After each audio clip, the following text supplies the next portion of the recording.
Welcome back to the Final Fantasy VII Remake, and we are still trying to get through this maze. Thoughts? Like I said, well, as I was trying to say in the last part, I really do like how much bigger this place is, and how now, with it being the way it is, it's designed better so that you can see that this reactor technically hangs above the ceiling of one of the sectors. Well, don't they all do? This is like just the way to get to it. It's not like immediately near it. Not all of them. The first reactor we ever do wasn't exactly hanging above. Well, we just arrived from a different angle. Remember? Remember we arrived technically from the train station. Sector 1. While in here we have to follow the train tracks until we could actually sneak into basically the sort of the basement of that. So we're going from down to up. As far as we know, it's not the case of that first reactor. Maybe it is, but what I'm saying is like, well, yeah, cool. In the original game, if you weren't paying, actually, even if you were paying attention, you wouldn't really always get the idea that, the reactor was hanging above the town. But here, you definitely do get that semblance here and there. Oh my god, it just brings me back to another reason that Final Fantasy XIII is similar to the 7 thing. Like, whereas Cocoon is, like Midgar, a place that relies on artificial sunlight and resources here and there. Well, it's using instead another sci-fi concept, the Dyson Shell, a planet that is inhabited in its inside rather on the surface. By diverting the power, we switched on the intrusion prevention, so all the turrets are back online. Yeah, it was kind of inevitable. Yeah, Barrett can snipe him out. Alright, you said. Be right back. Speaking of similarities, you know what I realized, Tio? Time and Eternity is kind of the precursor to Xenoblade Chronicles 2 when you get down to it. Because we okay. Didn't mention that even when we were commentating on that. Did we? They rip off the sword. Pyra Mitra thing. Wait. Pedro, Time and Eternity came before Xenoblade Chronicles 2. Did it? No, actually, yes, no, yes. Wait, hold on. When did the original Xenoblade Chronicles release in I Japan? I said Xenoblade Chronicles 2. The first didn't even add that kind of mechanic. Okay, then never mind then. Yeah.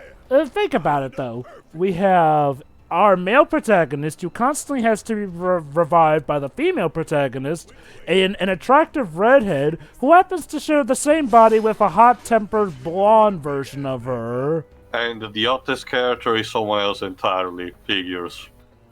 Yeah, and they also have to deal with a mascot dragon character, too. Like, was Time and Eternity just the hidden prototype for Xenoblade Chronicles 2? Or Monolith wanted to be really cheeky and sort of wanting to reference that? I don't know. Monolith tends to be very referential sometimes, so Cute. It wouldn't surprise me too much if they wanted to be cute like that. Speaking of cute, sure, you may be happy to know that there is in fact a Welsh cat girl among the cast in that game. We already mentioned her a it's couple the of times, entirety of the reason I'm going to be in on that, apparently. Oh, absolutely. Speaking of aside from the fact that we actually need to understand a couple of things that she says. Yeah, I've seen her accent's a little thick, so. Alright, now, if all goes according to plan, we should be able to make it to the reactor just fine. Just have to shut off the thing that powers the thing, that does the thing, that operates the thing. One thing that you can potentially do while on this particular point of a dungeon, while tracking down the shutdown sequence for the lamppost, is to, while watching the map carefully, going for another small route that leads you to a blue material. I forgot specifically what it is. I think it's an elemental type of supportive material, I think. Basically, there was a potential sequence where you could get it by by another place, but if Cloud approached it that way, the entire structure almost collapses under his feet. So Barrett says, "We just need to find another way." You know, it's kind of an interesting idea that it's Sector 4 that's down there. Like, you'd think that the Maka reactor number would correlate to what sector it's attached to. Well, the macro reactors are like in between sectors. They're like the mark, the line of the mark line, sorry, between them. So sector 1, sorry, macro reactor number 1 was between sectors 8 and 1. This is between sector 4 and 5, and so on. So I guess that would mean that there are 6 reactors as opposed to 7. Actually, no, there are 8. I just don't remember if they are clockwise or anti-clockwise, how they're structured.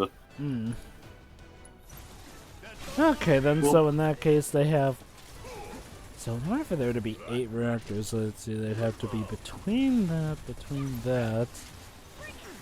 There would have to be, like, some stacked on top of each other, I think. Actually, I'll do something better. I'll go check an actual map of Midgard just to be sure. Mm-hmm. We're right back where we started. Where was that last light again? I believe it was over there, Tifa. Where's that damn last light?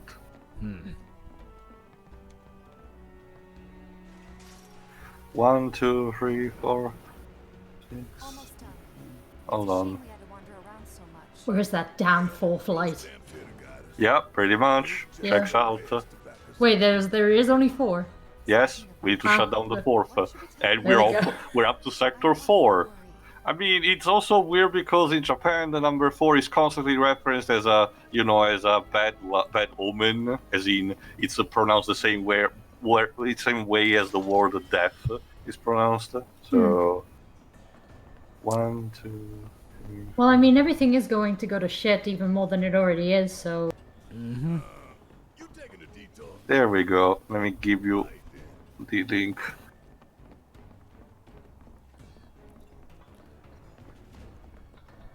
Oh, great.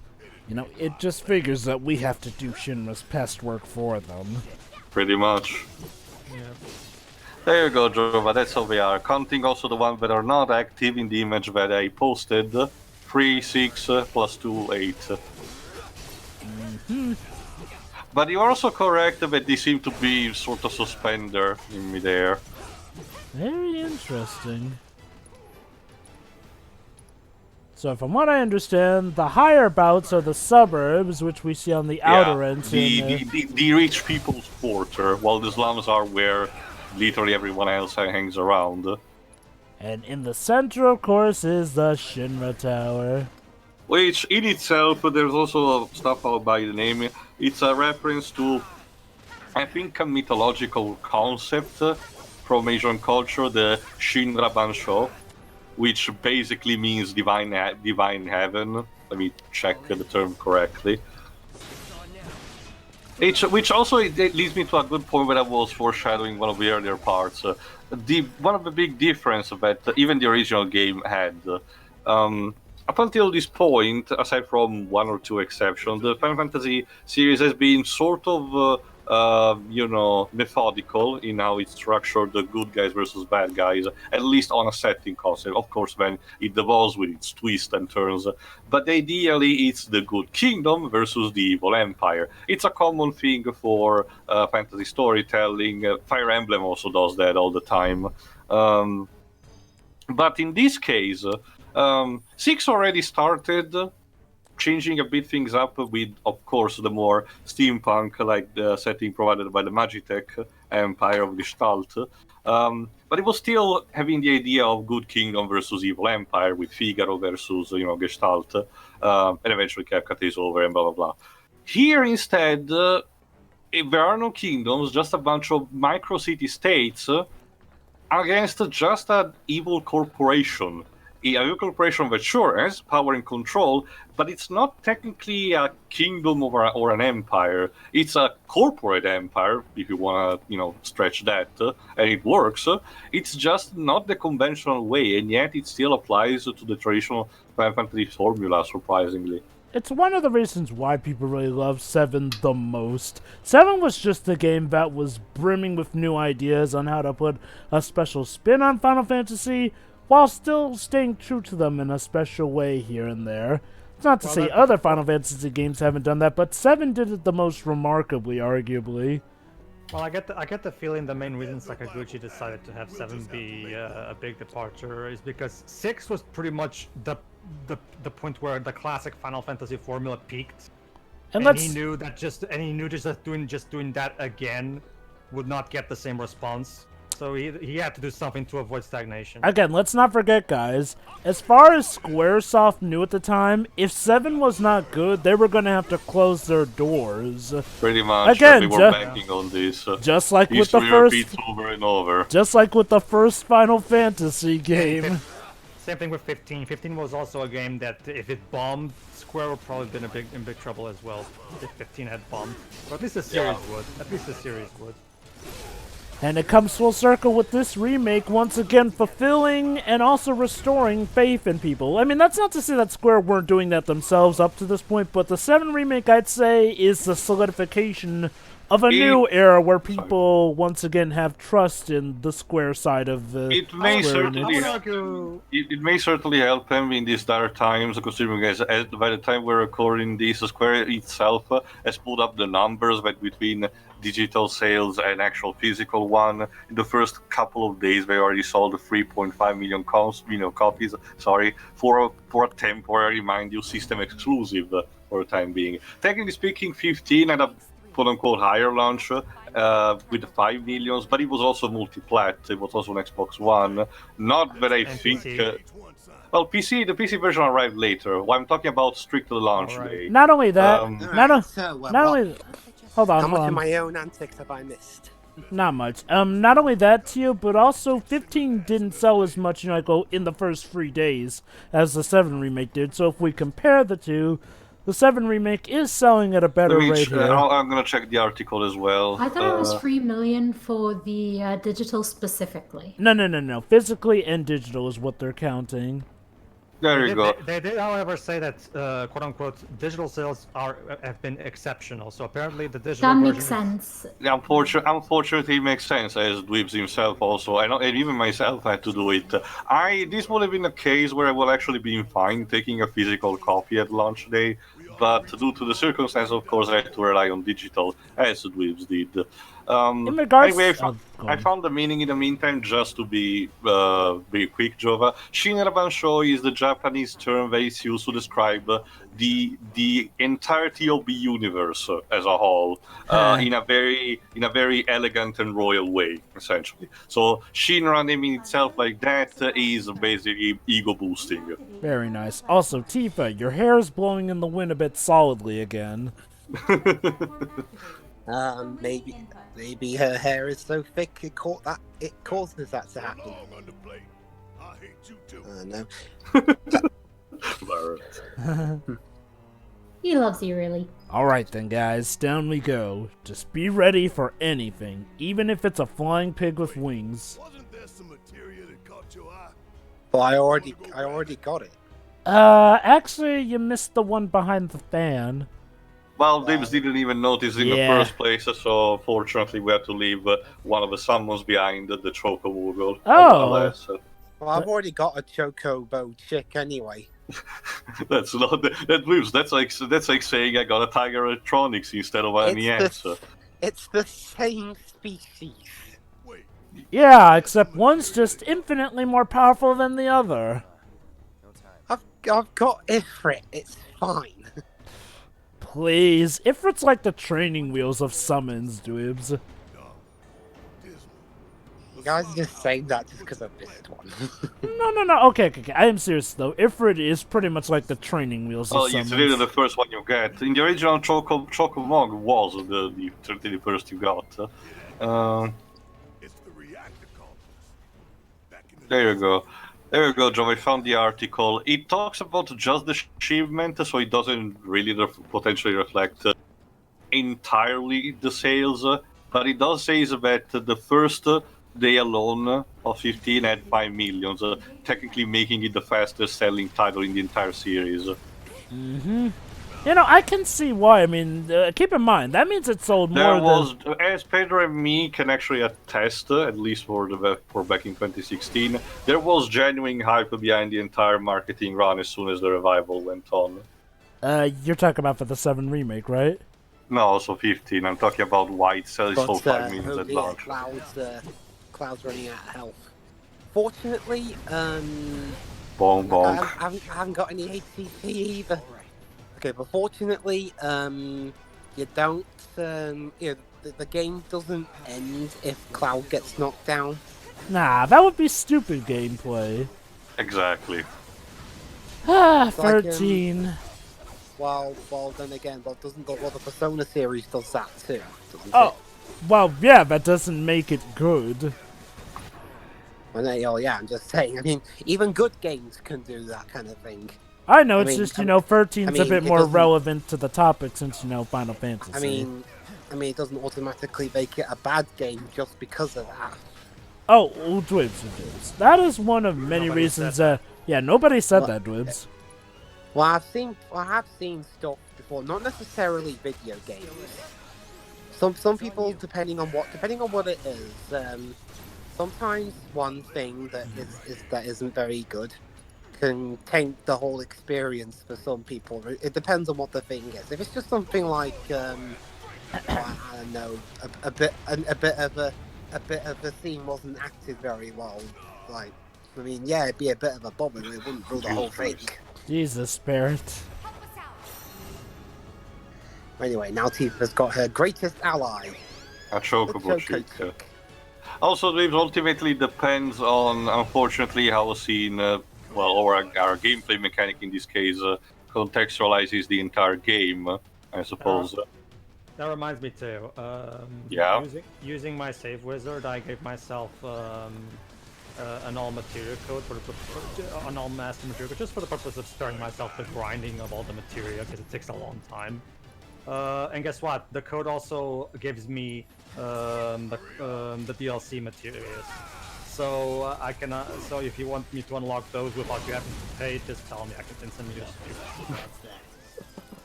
I'll see what I can do. Maybe, I don't know. I still have to finish the game at this point. Right, just gotta heal ourselves up.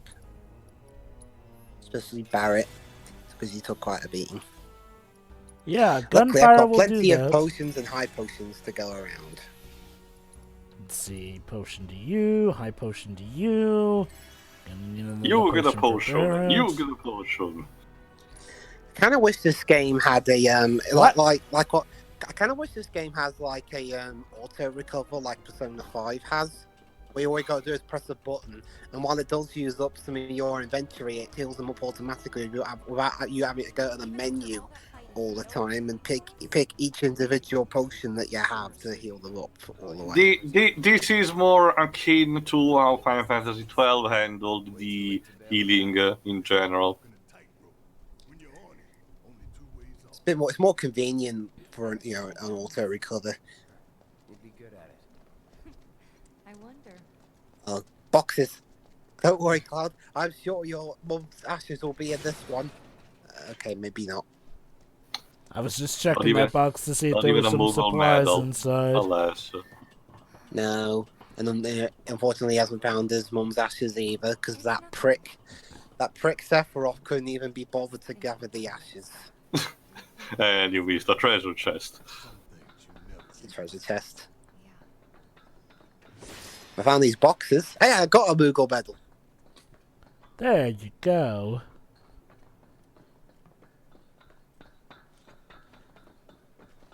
Okay, one Basically, thing I Dwibs, didn't one notice of the partway advantages. through Oh, sorry, go on. One thing I didn't notice partway through the game is that you don't have to hold L3 down Oh. to sprint. You just press it once and it sprints until you stop. Also, yeah, damn big. You could have easily been beheaded. He didn't knew it was us. Topside's going nuts after some terrorists jumped off a train. About that. It's quiet here, though. So quiet I had no trouble. Then Tifa's like, but I'm not a terrorist. Yes, you are, sweetie. Biggs is not really into hugs. Make it. Especially not ones from Barrett. Yeah, it's just Biggs putting on a tough guy act. Thanks for stepping up. It's a job. Which is ironic considering how Cloud is in the room too. Train you did. While Shimmer scours Sector 4, you could waltz right on into Sector Huh. 5. Ah, how nice. Biggs has managed to get most of the guards and troopers Attention. away. Yeah. Beggars Yep. can be choosers. Oh, and you'll be needing your grappling guns, of course. Oh, the grappling guns. I'm sure they'll come in handy. Oh, and Barrett gets even a new weapon. Make sure everyone gets clear. A Well, light machine gun. Well, they do, yeah. Unfortunately, I was so busy on the mission I forgot to equip it. Whee. Hazard.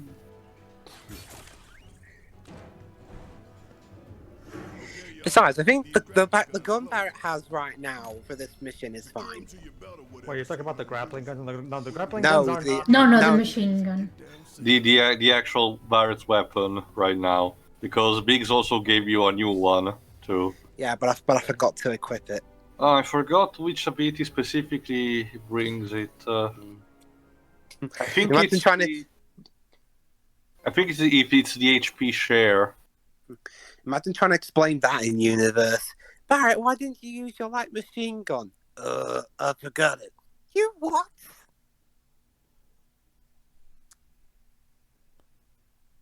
How do you forget to use a machine gun? Because I A trap, forgot I had chapter it. 7, a trap is sprung. Oh Gee, boy. I wonder what's gonna happen in this chapter. Well, the president is ready to give a speech, I guess. Honestly, the That a Kubrick stare in a Final Fantasy game. That's new. Yeah. Well, tell people were asking for more OG President Shira, and here it is. There's his face. Looks like we made it. His wrinkly face. Well, he's old, Shira. Be respectful. That mustache that looks weird on him. Layout's the same as reactor 1. Yeah. We're near Mako storage. So don't blow it. That's I the know. entire plan, Jova. Like, literally. Yeah, I know all that. You see, I know all about the Mako Guys. storage This because particular- every time I'm near it, my eyes glow. It's rather annoying. Guys, don't blow it before we blow it up. This chapter in particular is really, really brutal in hard mode because you have to safeguard your MP for the boss at the end, and it can be really hard to get through all the battles without using. your Yeah, magic. from what I heard in hard mode, MP restoration is all very limited, It right? is. Basically, inns and stools only restore HP. You can't use items. Scary, huh? The only way you can restore MP is through the MP Mako shards that you get Kick, in boxes punch, at random. it's all in your mind. So basically, Theo, in hard mode, you have to safeguard your MP for the bosses, basically. Interesting. Oh, high potions. Those will come in handy. It's a bit. Okay. It's a bit easier on Well, chapter 10. Okay, now, well, Okay, now I'm pretty sure these guys won't be attacking us at any point. Actually, pretty sure the characters are battle lamp shaded. they're designed to take out giant monsters, so that would be overkill. And our best bet would be to run. Dang! Even Cloud saying it would be smart to run. Interesting subversion. In the original, the Airbuster pretty much ambushes you. You're not expecting this kind of thing as the boss.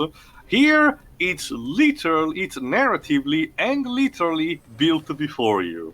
That said, though, like they said, that thing's designed for giant monsters, so if it goes against us, our best bet is to run the fudge away.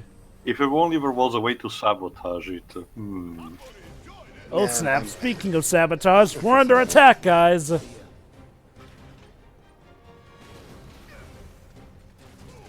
Follow my lead, and cut through with Nice. speed.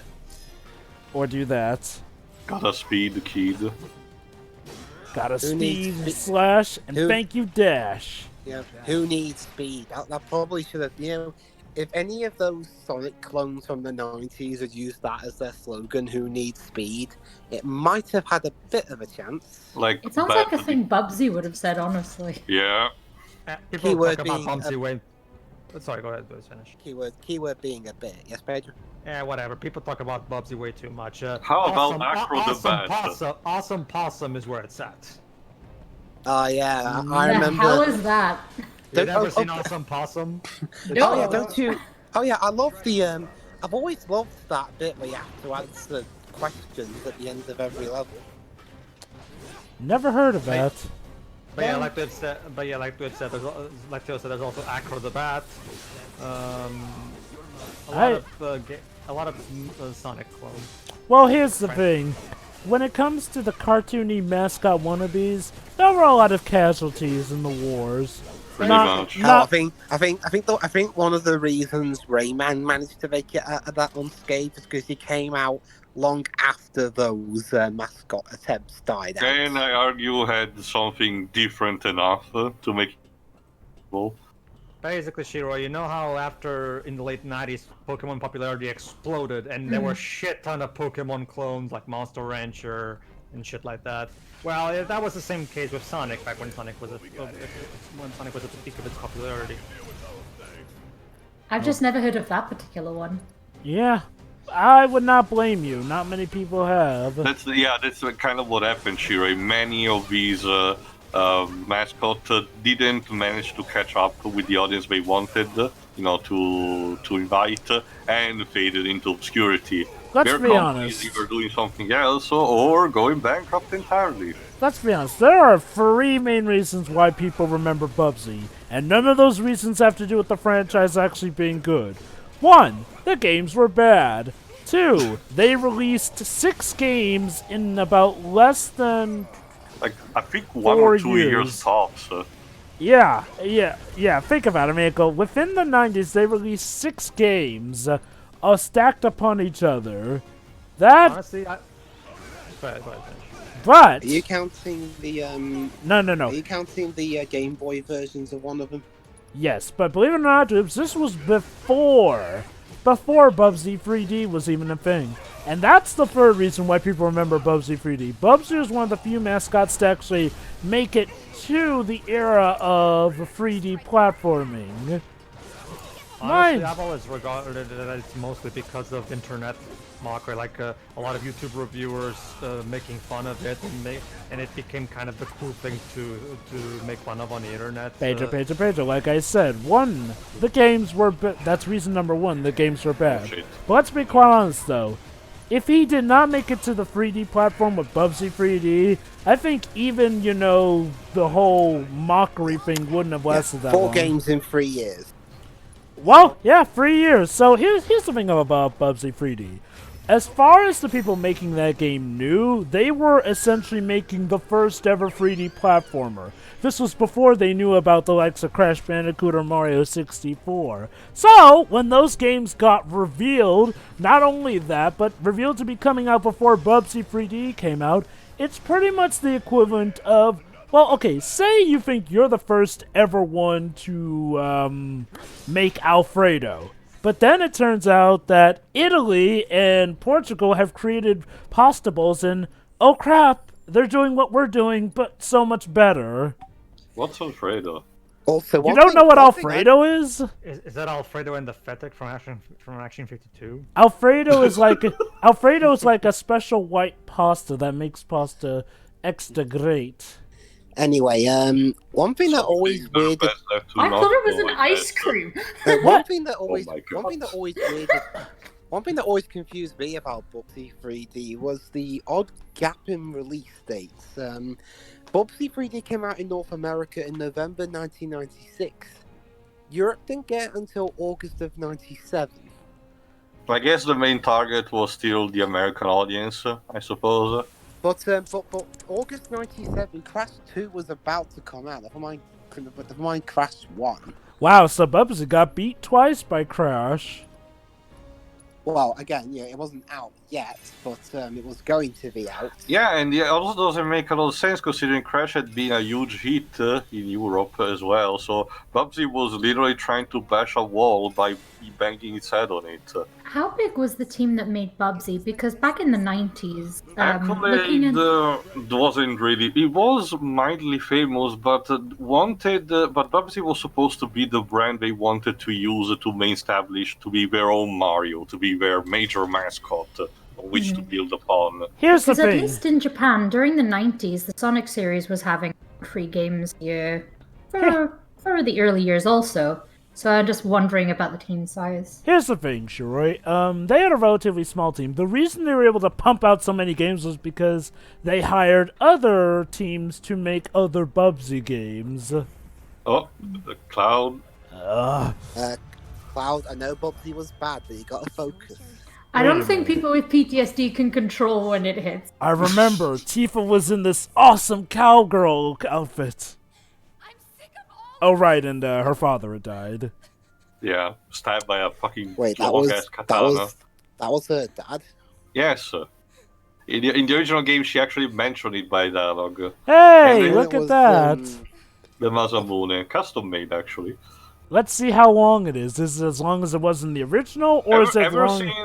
Ever since Advent Children, that katana has become more and more longer. It's the phallic symbolism keeps going. Basically, folks, believe it or not, Masamune was big, but it wasn't nearly as big as you probably are imagining it to be in the original game.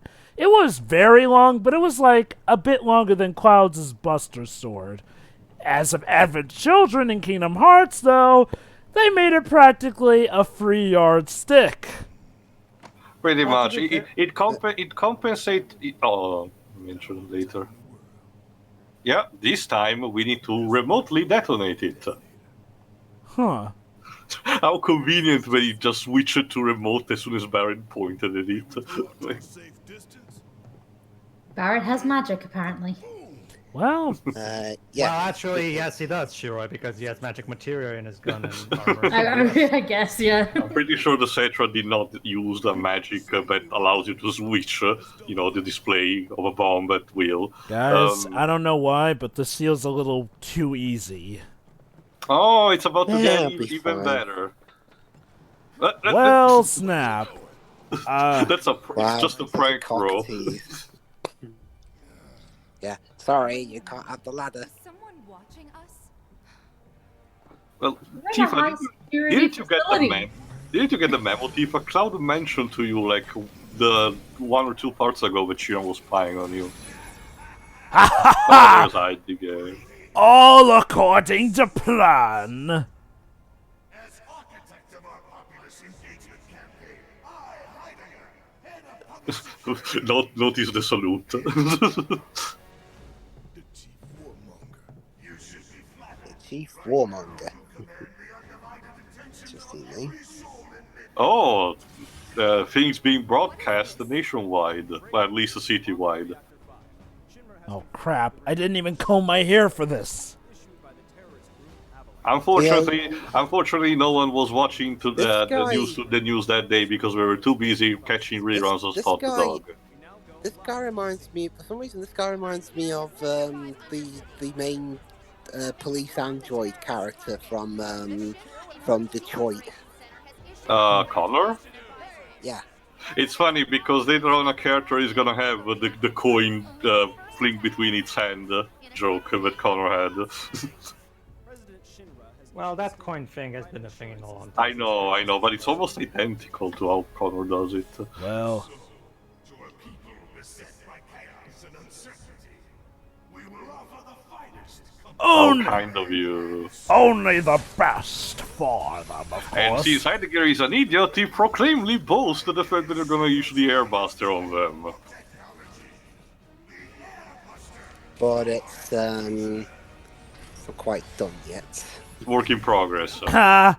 I totally fooled them out with that. Just a prank, bro. Don't tell me that! Yeah, I'm on the air for crying in the bucket! Oh, you are getting a socking for that one! The efficient and always resourceful Shinra technology. Oh well. Yo, so have you ever noticed that Shinra kind of... More like they have immense power disposal, but we're also idiots, basically. Yeah, alright, let's just take these guys down before we do anything else. Also, why did the Barrett told them to shut up? I think he's got a plan, Tio. Maybe he was thinking and all that talk he was getting on his nerves. Maybe. Don't talk, don't spink, don't even think. Oh yeah, interesting. One thing that I noticed by analyzing the enemies' throughout the entire game. One thing they did to balance the meta game in terms of weaknesses and all human enemies are surprisingly more weak to fire than anything else. And they're just fire, not like, oh, they suffer both the heat and the cold, so they're also weak to blizzard. But hold on. Played right into Shinra's hands. And their bullshit news is already peddling their false narrative. Can't imagine that happening in the real world. But I don't need to assess. I have my memory. Listen, they want to turn this into a spectacle. Then I say let's Barrett, I can't hear you. The TV's talking too loud. Okay. I'm sorry. And also the alarm going off. Barrett, that's a nice plan, but it implies that we need to survive the fucking thing, you know. Well, Could you repeat the plan again? I couldn't hear you. basically the plan is Dash we're robots. going through with the plan. That's the plan. Hey, look, everything should be going fine. The Airbuster is nowhere near completion, so if we make it out fine before they finish it, we're good to go. You know, leave it to Shinra, the fact that they couldn't assemble in time a mech, despite the fact that he had it in progress for a long time. Well, to be fair, and let's just say the Airbuster is a lot more intricate here than it was in the original. I thought you were gonna say they were gonna assemble. They couldn't assemble the Avengers. Like, of course he couldn't. They're the bad guys. Yes, because it's literally the only thing that's tied to the word Dwibs. Not the Avengers. The Dwibs, Hydra, I mean. Dwibs, if you're talking about villains assembling the Avengers, I point you towards Norman Osborn's Dark Avengers. He hasn't read it, though. And also, Dark Avengers just sounds like a rather generic name. It was actually a pretty neat concept, but we can talk more about that at a later time. For now, Anyway, join in us next time part. when we try and figure out just how we're gonna make that inevitable fight against the huge big mech a bit easier for us. See ya. See ya. Bye. All right.